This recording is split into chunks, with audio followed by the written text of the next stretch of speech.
I was employed at a financial firm in New York City, surrounded by brilliant colleagues and led by an exceptional boss whom I deeply admired. One day I approached him with my plan to start an online bookstore.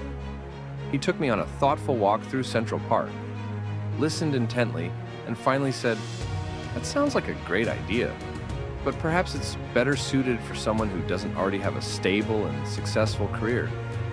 His words stuck with me. You can have a job, a career, or a calling. If you discover your true calling, you've struck gold because that's what truly matters. I met Jeff Bezos 25 years ago. He told me, "Dave, I want you to invest in my company." I asked, "What are you doing?" Jeff replied, "I'm starting a bookstore in my garage. I'll sell books online and I'll ship them directly to customers." Then he added, "If you invest in me one day, I'll become the richest man in the world, making over $100 billion. At the time, the idea sounded absurd. There was no such thing as $100 billion, not for individuals or even most countries. Our national debt wasn't close to that figure. But Jeff believed in his vision, while I laughed, thinking it was impossible. The difference between us was that he was already applauding his own ambition, while I was too skeptical to see it. Jeff's success taught me a vital lesson. Pursue what you're passionate about, not what's trending or popular at the moment. Looking back, his journey was far from easy, but he chose to try, knowing he'd regret not taking the chance. That decision to follow his passion was bold, and it paid off. As a child, I was always inventing things. An automatic gate closer made from cement-filled tires, a solar cooker built from an umbrella and aluminum foil, even alarms to keep my siblings out of trouble. I had an innate desire to create, and following that passion became my compass. One phrase I've always loved is a military saying, "Slow is smooth and smooth is fast." It applies to almost every endeavor.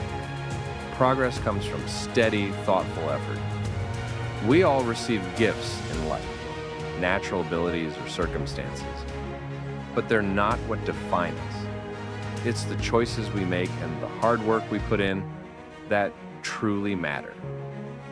For example, you might be naturally gifted at math, but practicing and mastering it requires dedication. That's a choice, not a gift. You can't take pride in gifts because they were given to you, but you can take immense pride in the effort and decisions you make. Everyone has the ability to choose their path. One of the most important choices is deciding between a life of ease and comfort or a life of service and adventure. When you're 80 years old, which one do you think you'll be more proud of? There's never been a better time to be alive. The world is filled with inspiration, innovation, and endless possibilities.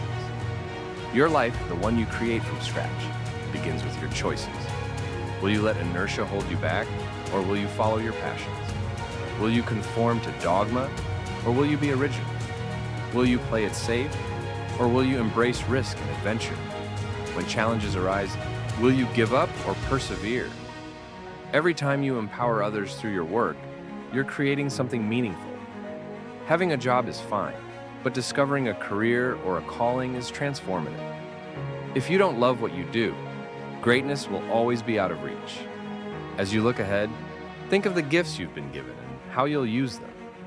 Remember, true pride comes not from your gifts, but from the choices you make.